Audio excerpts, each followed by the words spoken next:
उत्तमा भक्ति चित स्वरूपा होती है। इसके 3 भेद होते हैं। पहला साधन भक्ति, दूसरा भाव भक्ति और तीसरा प्रेम भक्ति। इंद्रियों के द्वारा सारी की सारी चेष्टा प्रभु के लिए होना, जैसे नाम कीर्तन करना है, नाम जप करना है, लीला चरित्र सुनना है, सेवा करना है, परिक्रमा करना, इंद्रियों के द्वारा, कर्मेंद्री ज्ञानेंद्री के द्वारा मन सहित सारी चेष्टाएं प्रभु के लिए होना, उसे साधन भक्ति कहते हैं। इस साधन भक्ति में 2 गुण प्रकाशित होते हैं बड़े जोर के, क्लेशग्नि, शुभदायिनी। सारे क्लेश नष्ट कर देती है साधन भक्ति। उत्तमा भक्ति के 3 साधन, 3, पहला है साधन भक्ति, दूसरा है भाव भक्ति, तीसरा है प्रेम भक्ति। इस भेद को समझो। पहले साधन भक्ति अगर पहली सही है तो दूसरी आ जाएगी भाव भक्ति, और भाव भक्ति सही है तो तीसरी प्रेम लक्षणा भक्ति जागृत हो जाएगी। पहली में ही कितना लाभ शुरू हो जाता है साधन भक्ति में। क्लेशग्नि, संपूर्ण क्लेशों का नाश हो जाता है। क्लेश किससे होते हैं? 3 से क्लेश होते हैं, पाप से, वासना से, अविद्या अज्ञान से। जब हम साधन भक्ति करते हैं, साधन भक्ति का मतलब समझे मन सहित 5 ज्ञानेंद्रियों, 5 कर्मेंद्रियों से जितना कुछ बन रहा है वो सब प्रभु की प्रसन्नता के लिए। उस साधन भक्ति के 2 प्रभाव प्रकट होंगे। संपूर्ण क्लेशों का नाश। क्लेश किससे होता है?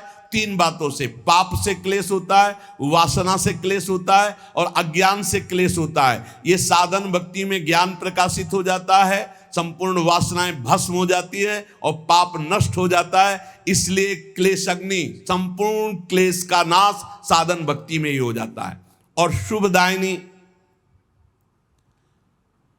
कभी कभी अज्ञान के कारण आरोप भगवान में करते हैं कि भगवान हम पर कृपा नहीं किए, इतनी भक्ति की, इतना नाम जप किया, लेकिन पूर्व प्रारब्ध जो है वो बहुत बलवान है। जब शरीर रचा गया उसी समय प्रारब्ध रचा गया, आपके साथ घटनाएं घटेंगी, इसीलिए नाम जप कर लो। प्रारब्ध और अप्रारब्ध। प्रारब्ध जिसका पाप फल प्रकट हो चुका है, भोगो। अप्रारब्ध अभी आने वाला है, पहले से निश्चित है कि 55 वर्ष की अवस्था में आपको ये भोगना है। पक्का भोगोगे, चाहे जितना भजन करो। भोगने की सामर्थ्य भजन से मिल जाएगी। प्रारब्ध को मिटाना बहुत कठिन है, और जब मिटाने वाला भजन हो जाता है तो मिटाने की इच्छा नहीं रहती, क्योंकि भगवत प्राप्ति के नजदीक पहुंच चुका है। तो लौट कर कौन, जैसे सांप अपनी केचुल की तरफ नहीं देखता, ऐसे भगवत प्राप्ति के योग्य महात्मा शरीर की तरफ नहीं देखता। तो पाप का बीज वासना है, इससे हमारे पूर्व पाप हुए। 2 प्रकार के प्रारब्ध बन चुके हैं, एक प्रारब्ध, एक अप्रारब्ध। प्रारब्ध जो हम भोग रहे हैं, अप्रारब्ध जो आगे भोगने वाला है। पाप की बीज वासना इस जन्म भी पाप करा रही है, तो हम जब साधन भक्ति करते हैं तो इस जन्म की वासना का नाश होता है, और पूर्व स्टॉक जो पापों का है उसका नाश हो जाता है। और अविद्या जिसके कारण पाप हो रहा था, वासना बन रही थी, उसका नाश हो जाता है, पर प्रारब्ध बना रहता है। ये अज्ञानी जन ना जानने के कारण कहते हैं कि अरे भजन शुरू किया, बड़ा कष्ट भोग रहे हैं, तो क्या भजन का फल है? अनंत जन्मों से भोगते चले आ रहे हो, पाप कर्म करते चले आ रहे हो, तुम्हें पता नहीं। लोगों की समझ में ही नहीं आता। मछली को जल तरोई कहते हैं, तो तुम कौन सी तरोई होगे? तुम्हें भी पता होना चाहिए। पक्का मत्स्यावतार भगवान ने लिया है कि नहीं लिया? मत्स्यावतार भगवान ने लिया है, और तुम मछली को जल तरोई करते हो, कढ़ाई में तल के खाते हो, तो तुम भी तले जाओगे। अब एक बार के आहार में कितने जीव खाते हैं लोग, कितना पाप कर रहे हैं। अज्ञानियों को ब्रह्मा भी नहीं समझा सकते। मूर्ख हृदय न चेत, चाहे गुरु मिले बिरंच सम, फूले फरे न बेत। बांस में चाहे जितनी खाद पानी लगा दो, वहां सेव संतरा नहीं लगने वाले। ऐसे ही जो मूर्ख स्वभाव के लोग होते हैं, नहीं समझने वाले।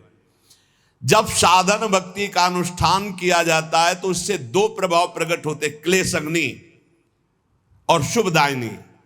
क्लेश अग्नि, पाप से क्लेश होता है, वासना से क्लेश होता है, विद्या, तीनों का नाश हो गया। लेकिन प्रारब्ध और अप्रारब्ध, आगे आने वाला भोग, ये दोनों भोगने पड़ेंगे। इसलिए हिम्मत जुटाओ, नाम जप के द्वारा इतने बलवान बनो कि प्रारब्ध आवे और हंसते हुए भोग लो। प्रारब्ध का नाश करने की जब योग्यता आती तब नाश करने की इच्छा नहीं रह जाती, और जब तक नाश करने की इच्छा तब तक योग्यता नहीं आई। सब क्लेशों का मूल कारण भगवान का भजन न होना, भगवत विमुखता है। तो जब हम भक्तों के संग के प्रभाव से साधन भक्ति का अनुष्ठान करते हैं तो सारे क्लेशों का, दुखों का नाश हो जाता है। अब आगे दुख नहीं है, बस इतना ही है रास्ता जिसको आप भोग ले। सर्व दुख नाशकत्व, ये क्लेश अग्नि से हो गया। अब शुभ, शुभ का अर्थ है साधक के जीवन में परम मंगल, परम आनंद का विधान, ये नाम से प्रकट होता है। श्री हरिवंश चंद्र शुभ नाम, सब सुख सिंधु प्रेम रस धाम, जाम घटी बिसरे नहीं।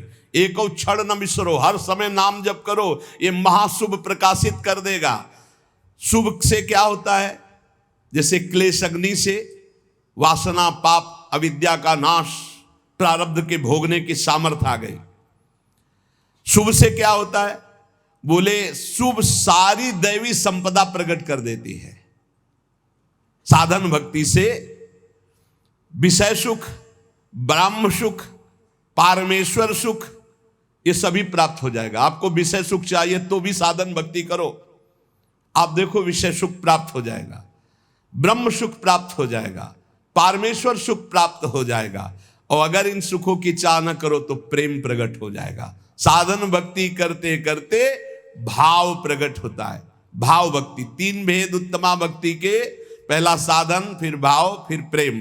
साधन भक्ति, भाव भक्ति, प्रेम भक्ति। साधन ही भक्ति में चकाचक आनंदमय हो जाता है। सारे क्लेश, पाप, वासनाएं, अविद्या नष्ट हो गई और सब शुभ दैवी संपदा प्रकाशित हो गई। मंगल भवन भगवान की तरफ वृत्ति संपूर्ण रूप से, ये शुभ। अब भाव भक्ति दो गुण प्रकाशित करती है।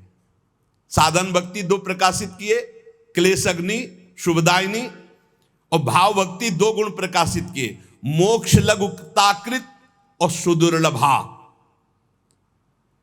क्लेश अग्नि और शुभदायिनी तो इसमें आ ही गए अपने आप, साधन भक्ति के लक्षण।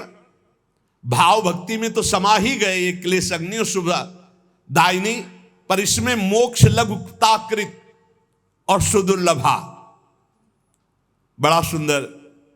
इस भाव भक्ति में चार लक्षण हो गए, क्लेश अग्नि, शुभदायिनी, मोक्ष लघुताकृत और सुदुर्लभा। मोक्ष लघुताकृत, इतना आनंद प्रकट होता है भाव में कि मोक्ष भी लघु लगने लगता है। वो जब भाव प्रकट होगा, भावोत्सवेन भजताम, भाव प्रकट होगा तब आपको पता चलेगा कि मोक्ष सुख भी कड़ुआ लगने लगता है। इसलिए प्रेमी महापुरुषों ने मोक्ष स्वीकार नहीं किया। और सुदुर्लभा, भगवान की उस सुदुर्लभ दिव्य दिव्य गुण, दिव्य दिव्य रहस्य, दिव्य दिव्य भाव उसके हृदय प्रकट होते हैं जो अन्य किसी साधन से नहीं प्रकट हो सकते। तब उसमें महामहिम प्रेम लक्षणा भक्ति जागृत होती है। अब प्रेम लक्षणा भक्ति में अपने दो गुण प्रकाशित हुए, सांद्रानंद विशेषात्मा पहला, और दूसरा श्री कृष्णा आकर्षणी, ये दो गुण। तो प्रेम लक्षणा भक्ति में 6 गुण उपस्थित हो गए। जो साधन भक्ति में क्लेशग्नि, शुभदायिनी, और भाव भक्ति में मोक्ष लघुताकृत और सुदुर्लभा, ये तो प्रेम भक्ति में है ही। और प्रेम भक्ति के अपने दो मिल गए, सांद्रानंद विशेषात्मा और श्री कृष्णाकर्षणी भक्ति 6 लक्षणों से युक्त हो गई। क्लेशग्नि, शुभदा, मोक्ष लघुताकृत, सुदुर्लभा, सांद्रानंद विशेषात्मा श्री कृष्णाकर्षणी च सा, क्लेश नाशनी शुभदायिनी, इस साधन भक्ति में हो गया। मोक्ष लघुताकृत का तात्पर्य है धर्म अर्थ काम मोक्ष, ये सब व्यर्थ नजर आने लगते हैं जब भाव प्रकट होता है। श्रीमद् राधा सुधा निधि में धर्माद्यर्थ चतुष्टयम विजयताम किम तद वृथा वार्ताया, धर्म अर्थ काम मोक्ष की बेकार की वार्ता हमारे सामने कहते हो, जगत में विजयी रहे मेरे सामने। जैसे भाव में डूबे हुए भरत जी महाराज कह रहे हैं, अर्थ न धर्म न काम रुचि गति न चहो निर्वाण, जन्म जन्म रति राम पद यह वरदान नान। तो मोक्ष लघुताकृत का तात्पर्य है सालोक्य सारूप्य सामीप्य सारिष्ट सायुज्य, 5 प्रकार के मोक्षों का भी त्याग। दीयमानम न गृहणन्ति बिना मत सेवनम जनाहा। धर्म अर्थ काम की तो बात जाने दो, 5 प्रकार के मोक्षों का भी त्याग हो जाता है जब भाव भक्ति का प्रादुर्भाव होता है।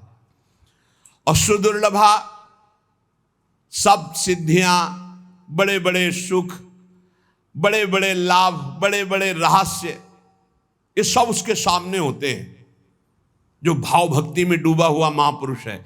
परंतु वो अपनी भाव भक्ति की प्रधानता से शीघ्र उन सबको क्रॉस करके प्रेम में पहुंचने वाला है, इसलिए किसी को स्वीकार नहीं करता, सब कुछ न्यौछावर कर देता है अपने प्रीतम के लिए और कृपा पर निर्भर हो जाता है। तब उसके अंदर प्रेम लक्षणा भक्ति जागृत होती है और उसका गुण प्रकट होता सांद्रानंद विशेषात्मा। ये सांद्रानंद विशेषात्मा करोड़ों ब्रह्मानंद को भी इस प्रेमामृत के सामने नहीं गिनता। जिसके अंदर ये प्रेम लक्षणा भक्ति जागृत हो गई, एक ब्रह्मानंद क्या करोड़ों ब्रह्मानंद भी उस प्रेमानंद के सामने एक कण की तुलना के भी बराबर नहीं। अपार अत्यंत महाप्रेम सुख उस भक्त को प्राप्त होता है जिसके अंदर प्रेम लक्षणा भक्ति जागृत हो जाती है। और श्री कृष्णा आकर्षणी, बहुत जोर की महिमा इसमें। उसके आराध्य देव उसके पीछे पीछे बसीभूत होकर घूमते, प्रेम लक्षणा भक्ति से जो युक्त हो गया। एकादश स्कंद में भगवान ने स्वीकार किया, श्रीमद् भागवत में कह रहे हैं कि निरपेक्षम मुनिम शांतम निर्वैरम समदर्शनम अनुब्रजाम्य हम नित्यम पूये यत्रंगुरेणु भी। जो निरपेक्ष है, किसी की अपेक्षा नहीं रखते, मननशील है, हर समय मेरा मनन करते रहते, मुनिम। और शांतम, जो हर द्वंद्व को शांत भाव से सह जाते हैं। निरपेक्षम मुनिम शांतम निर्वैरम, जिनका संसार में किसी से भी द्वेष नहीं। समदर्शनम, जो सब जगह मेरे को देखते हैं, समता के भाव को प्राप्त हो गए। ऐसे महात्माओं के पीछे मैं डोलता हूं कि उनकी चरण रज मेरे ऊपर पड़ जाए। श्री कृष्णाकर्षणी का अभिप्राय है कि ऐसे प्रेमी भक्त के पीछे पीछे भगवान वशीभूत होकर डोलते हैं। भक्तन पाछे यो फिरे ज्यो बछड़ा संग गाय। उपासक को उत्तमा भक्ति का अनुष्ठान करना चाहिए, जिससे भगवत प्रेम का हृदय में प्रादुर्भाव होता है। उत्तमा भक्ति के लिए साधन भक्ति अत्यंत अनिवार्य है। और साधन भक्ति का स्वरूप श्री महामहिम दादू दयाल जी कह रहे हैं, हम जीवें इहि आसरे सुमिरन के आधार, दादू छिट के हाथ सो तो हमको बार न पार। बड़े महापुरुषों ने कहा है कि सुमिरन चल रहा तो हम जी रहे हैं, अगर सुमिरन नहीं तो हमारी मृत्यु समझो। परम महामहिम श्री नानक साहब जी की भीड़ कि नाम है तो हम जीवित है, नाम नहीं तो। अगर नाम छूटा, सुमिरन छूटा तो मानो हमारी मृत्यु हो गई। हमारा जीवन ही नाम है। ये ऐसा उत्तमा भक्ति के लिए सुमिरन चाहिए। उत्तमा भक्ति का साधन इस कोटि का चाहिए कि नाम है तो हम जीवित हैं, नाम नहीं तो देवर्षि नारद जी कह रहे तद स्मरणेन परम व्याकुलते थी। हम परम व्याकुल हो जाए नाम छूट जाए तो। भाई यहाँ राग द्वेष नाना प्रकार के विकारों की धूम मची हुई है और उसको हटाने के लिए नाम है उसको पकड़ नहीं रहा साधक। दादू विषय विकार सो जब लग मन राता, तब लग चीत न आवई त्रिभुवन पति दाता। जब तक मन विषयों में लगा हुआ नाम जप नहीं कर रहे तो तुम्हारा चित्त त्रिभुवन पति भगवान में रति को प्राप्त नहीं हो सकता। दादू अहनिश सदा शरीर में हरि चिंतत दिन जाई, और प्रेम मगन लय लीन मन अंतर गति ल्यो लाई। शरीर में जब तक प्राण है तब तक हरि चिंतत दिन जाए, रात दिन हमारा प्रभु के चिंतन में जाए। प्रेम मगन लय लीन मन अंतर गति ल्यो लाई। अंदर ही अंदर चिंतन चल रहा प्रभु का निरंतर। दादू आनंद आत्मा अविनाशी के साथ, प्राणनाथ हृदय बसे तो सगल पदार्थ हाथ। यदि तुम्हारा भगवत चिंतन चल रहा है, परमानंद में प्रभु की अनुभूति हो रही है हृदय में, तो क्या बकाया रह जाएगा। ये मारे घूम रहे जीव, विश्वास नहीं कर रहे, विश्वास नहीं हो रहा, नाम पे विश्वास नहीं हो रहा, भजन पे विश्वास नहीं हो रहा। अंतर्गति हरि हरि करे तब मुख की हाजत नाही, सहजय धुनि लागी रहे दादू मन ही माही। पहले मुख से शुरू करो नाम जप करना, फिर उपांशु में आता, फिर मानसिक। जब मानसिक आता है तब कोई समझाने की जरूरत नहीं, अपने आप आनंद में डूब जाओगे। ज्यो घुन लागे काठ को लोहे लागे काट, काम किया घट जाजरा दादू 12 बाट। जैसे गेहूं में घुन लग जाए तो ऊपर गेहूं दिखाई देगा लेकिन अंदर बेकार हो जाएगा। लोहे को जैसे काटने वाला काट डालता है, ऐसे ये वासनाएं काट डालती है साधक को। इसलिए वासना से बचने के लिए उपासना अनिवार्य है। उपासना हर समय अपने आराध्य देव के समीप रहना। कैसे? चिंतन से रहना। दादू कहे जो तू राखे साइया, तो मार सके ना कोई बाल न बाका कर सके जो जग बैरी होए।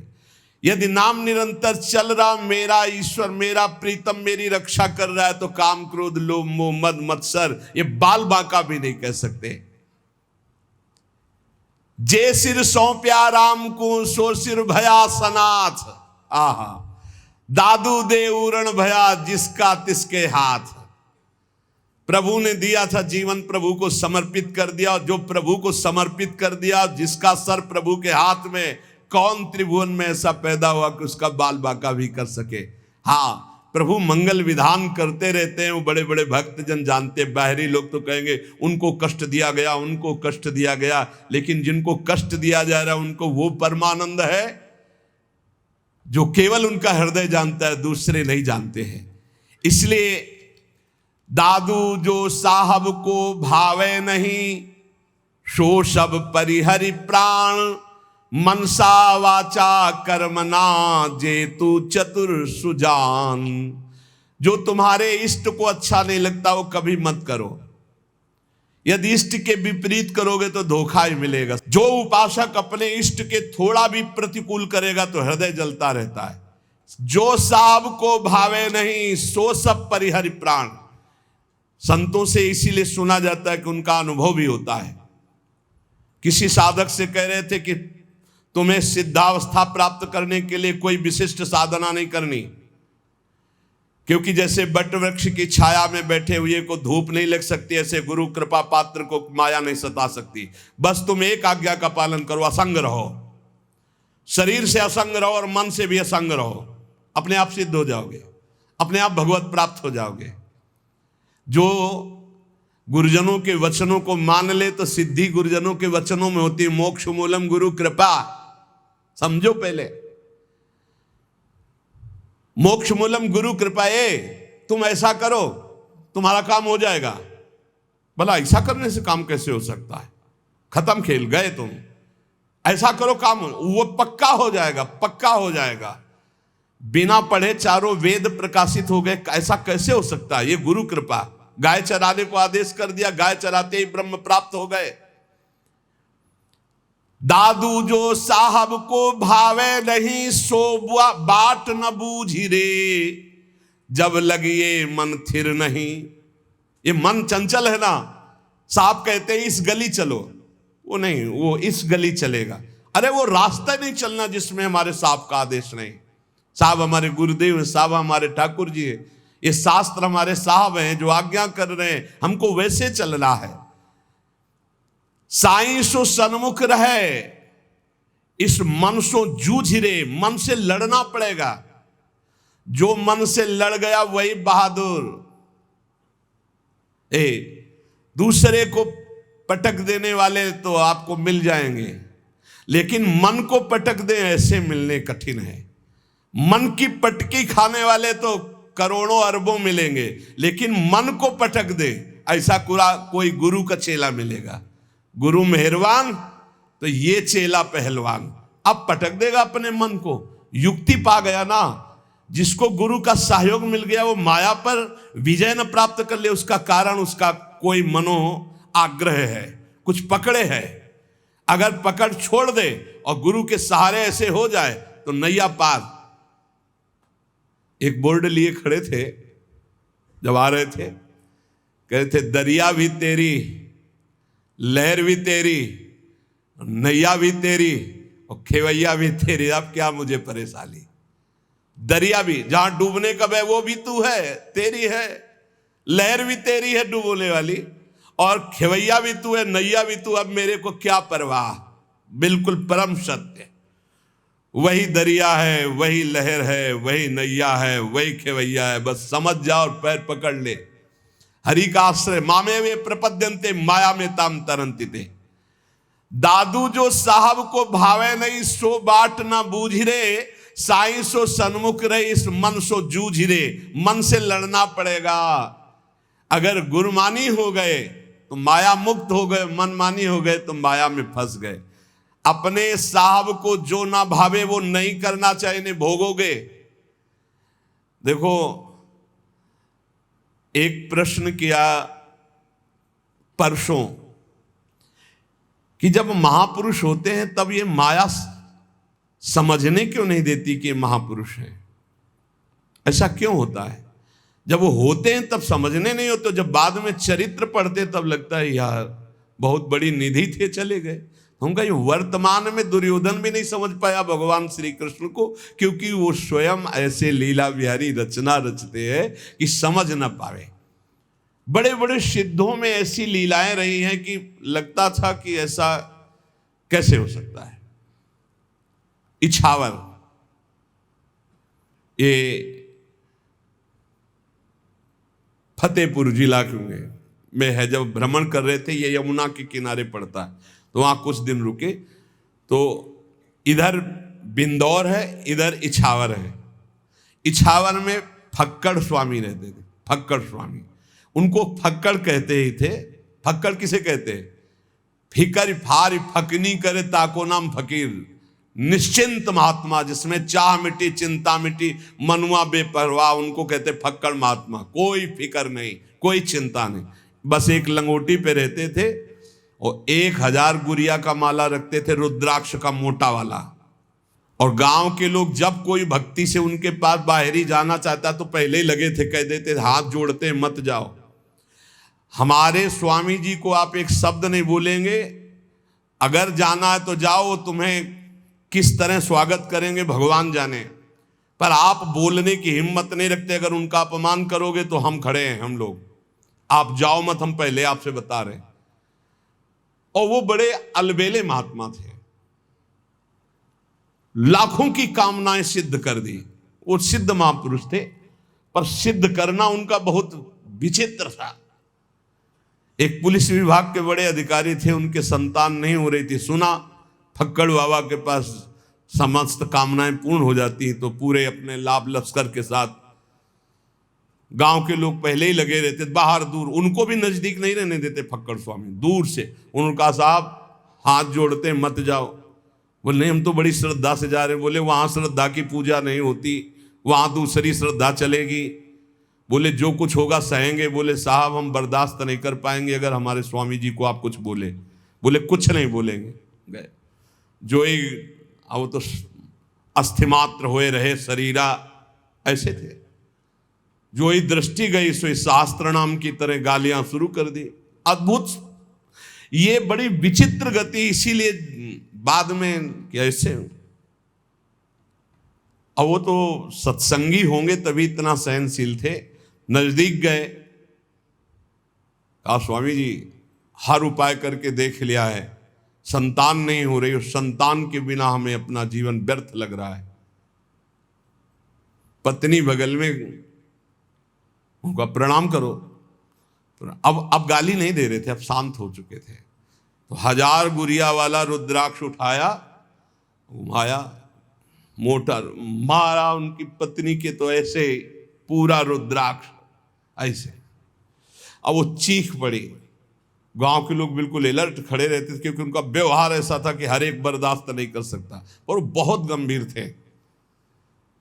ऐसे ही खड़े रहे। तो उनका जा, जब हो जाए तब आना, यहां संतों को भंडारा कर देना। ऐसे सिद्ध पुरुष, बड़े बड़े महापुरुषों ने जो चेष्टाएं की, उनको उस समय समझ पाला कि ये साक्षात श्री भगवान है। बड़ा मुश्किल है, बड़ा मुश्किल है। और जब वो पधार जाते हैं, उनके जब चरित्र लिखे जाते हैं, तब समझ में आता है कि ओहो, ये तो ऐसी बड़ी निधि। जब लग ये मन थिर नहीं, तब लगी परस न होई, दादू मनवा थिर भया सहजय मिला सोई। वो यहीं बैठा है, परमात्मा आप में बैठा है, आपके समीप बैठा है, आपके आसपास है। आपका मन विश्वास कर ले, आपका मन स्थिर हो जाए, आपका मन प्रेम से युक्त हो जाए, अभी भगवत साक्षात्कार कहीं दूर नहीं है। ते समाज गिरजा में रहू, अवसर पाई बचन कहू, हरि व्यापक सर्वत्र समाना, प्रेम ते प्रगट होए में जाना। जब प्रथम गुरुदेव भगवान 2 वर्ष के बाद अंतर ध्यान हुए, तब जो घाटा लगा, उसकी पूर्ति वृंदावन में आकर के श्री जी ने की। गुरुदेव भगवान पुनः इस रूप में मिले, नहीं तो जो हृदय पूरा जलता रहा उसको कैसे बताए। गुरु की छाया में रहने वाला उपासक कैसा निर्विघ्न होता है, और जब छाया हटती है तो पूरी धूप सहनी पड़ती है, और उस धूप को सहकर माया की कोई आगे निकल जाए, कोई बिरला ही होता है। इसलिए धन्य भाग हैं जो गुरु छत्र छाया में है। इसलिए साहब की आज्ञा से चले, मन से लड़ाई लड़े, मनमानी कोई भी आचरण ना करे। कहा हमारा मान मन पापी परिहरि काम, विषयों का संग छोड़ दे, दादू मिली है राम। अरे मन पापी, अब मेरा कहा मान दे, ये विषयों का संग छोड़ दे, विषयी पुरुषों का संग छोड़ दे, देख तुझे भगवान मिल जाएंगे। भगवान की प्राप्ति कठिन नहीं है, विषयों का राग छोड़ना बड़ा कठिन है, मन की चाल को रोक पाना बड़ा कठिन है। श्री चरणदास जी महाराज, जिन्हें हरि भक्ति प्यारी हो, माता पिता सहज छुटी जावे, छुटे सुत अरु नारी हो। देखो यहां छूटने का मतलब राग से है। राग छोड़ने से मतलब परिवार में रहते हुए सब में भगवत भाव हो जाए तो हरि भक्ति, और परिवार छोड़कर चाहे जहां भाग के जाओ नया परिवार बन जाता है। अगर राग है तो शिष्य राग से भी दुर्गति हो जाएगी, शिष्य राग से भी दुर्गति हो जाएगी। एक सिद्ध संत जा रहे थे, उनके साथ कई शिष्य थे, तो एक केचुआ समझते हैं ना, जो मिट्टी खाता है, बहुत कोमल शरीर वाला होता है, और लाल चींटी उसमें लाखों चिपटी हुई थी। तो शिष्य खड़े हो गए और गुरुजी से कहा, गुरुजी कितना भयानक कष्ट इस जीव को, क्योंकि ये चींटी जब काटती है तो मनुष्य शरीर में भी बहुत पीड़ा होती है, और एक दाग बन जाता है लाल लाल, और देखो कितना कोमल शरीर कछुआ का, लाखों चींटी है। बोले मैं ध्यान के द्वारा देख कर कह रहा हूं, ये पूर्व जन्म में गुरुजी थे केचुआ जी, और ये जितने सब चेला जी हैं ये सब पीड़ा पहुंचा रहे हैं, क्योंकि इन्होंने ठग करके इनसे अर्थ का शोषण किया था, और इन्होंने विवेक पूर्वक गुरु नहीं बनाया था, तो दोनों की दुर्गति हो गई। ये चींटी बनकर गुरुजी को नोच रहे हैं, और गुरुजी कछुआ बन करके बहुत होश में यदि भगवत मार्ग विमुख विषय चिंतन विषय क्रिया विषय विचार से युक्त हो तो भगवान की प्राप्ति नहीं दुर्गति प्राप्ति है। और यहां कह रहे हैं कि यदि भगवान के चरणारविंद की भक्ति में तुम्हारा चित्त है तो कहीं राग नहीं रह जाएगा। राग बहुत खतरनाक है, ये विष है राग। राग बहुत बड़ा विष है, क्योंकि जहां प्रतिकूलता हुई तहां द्वेष हो गया। राग और द्वेष यही जन्म मरण का बंधन है। राग द्वेष दोनों खोइए तब खोजिए पद निर्वाण। जब भक्ति का रंग लगता है तो लोक भोग फीके लगे, समस्तुति गारी हो, हानि लाभ नहीं चाहिए, सब आशाहारी हो। कोई भी आशा जब तक हृदय में है तब तक भक्ति का रंग नहीं आया। केवल एक आशा प्रभु की, प्रभु से नहीं, प्रभु की आशा। प्रभु से आशा भोगों की नहीं, प्रभु से आशा कल्याण की भी नहीं, केवल प्रभु की आशा। तब प्रेम लक्षणा भक्ति। ना हानि की परवाह है, ना लाभ का सुख है, ना किसी लोक के भोग की आशा है।